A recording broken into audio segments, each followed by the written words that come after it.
Hey everyone, it's Lisa from the blog farmhouseonboone.com, and today I'm here in my boys' room, which I just showed you about a week or two ago. The reveal, I did a full makeover in this bedroom to make it more of my farmhouse style, and I promised that I would do a tutorial for how to make this ticking stripe curtain that I put in front of their closet. So that's what I'm going to show you how to do today.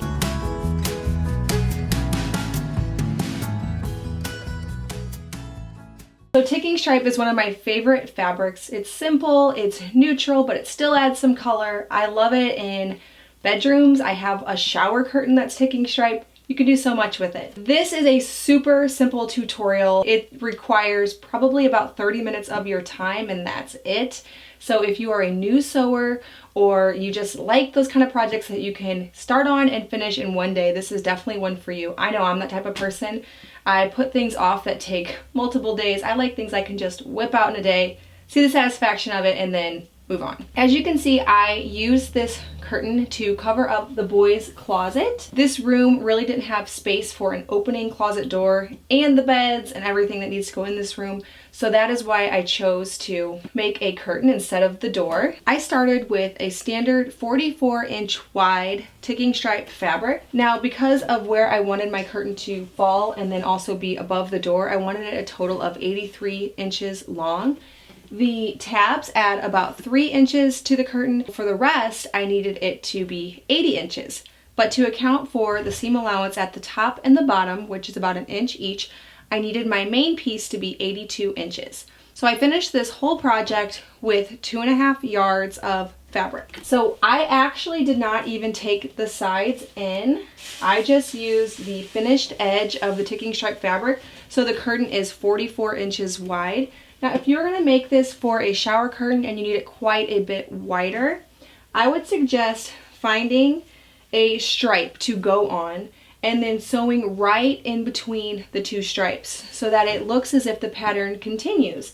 So what you would do is you would line up not a white to a white, because then you'll have a double wide white stripe. Line up the edge of a navy to the edge of a white, and then pin all the way down so that you're very careful, because this is the only way that your seam won't be recognized. So to make this curtain, I cut out a piece of fabric 82 inches by, of course, 44 the width, and then I ironed the bottom hem about a 1/2 inch and then another 1/2 inch to hide the raw edges inside. Then I just sewed it with about a 1/2 inch seam. I did the same for the top, but I didn't sew it down because first I decided to make the tabs so that I could fit them under before sewing. So to make the tabs, I cut out 7 pieces of fabric, 7 inches long by 3 inches wide.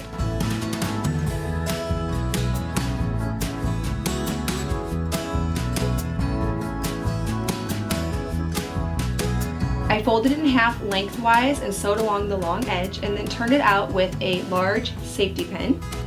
That hides the raw edges inside so that you can't see them. It's nice and clean.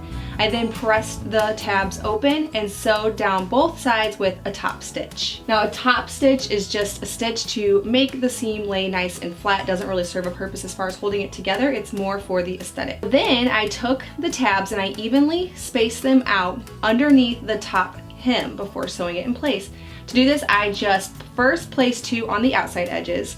Then I folded them in half to find the middle. Then I put 2 tabs in between each outside and the middle so that I had the same number of inches between each one. So I do it by first finding the 2 outsides, then the middle, and then I'm able to put 2 in between each middles. And that's a way to evenly space 7 tabs.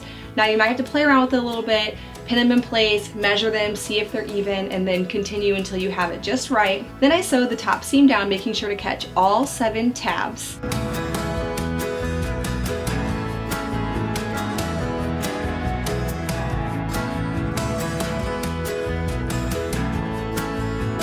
After that, I flipped the tabs up so that they weren't facing down but up, and then top stitch so that they all faced up. And that is really it. That is all I had to do to make this curtain. Now, if you want to make a shower curtain and you don't want these tabs, what I would do instead is make this exact same curtain, but instead of adding the tabs, just sew the top seam down just like you did the bottom, and then add some buttonholes. Now I showed a little bit about how to make the buttonholes in a recent tutorial I did on how to make a girl's dress with buttonholes in the back. I plan to eventually do a video dedicated exclusively to making buttonholes, but for now you can check that one out or search for some other tutorials here on YouTube to learn how to make buttonholes. And if you evenly space buttonholes across the top, you can put shower hooks in and make that shower curtain. So like I said, you're gonna need a little bit more width, so if you can line up the stripes, you can make a shower curtain like the one I have in my master bathroom. Right, well thank you so much for watching this video. I know this was a super simple and quick tutorial. If you are a brand new sewer, this is definitely the project for you.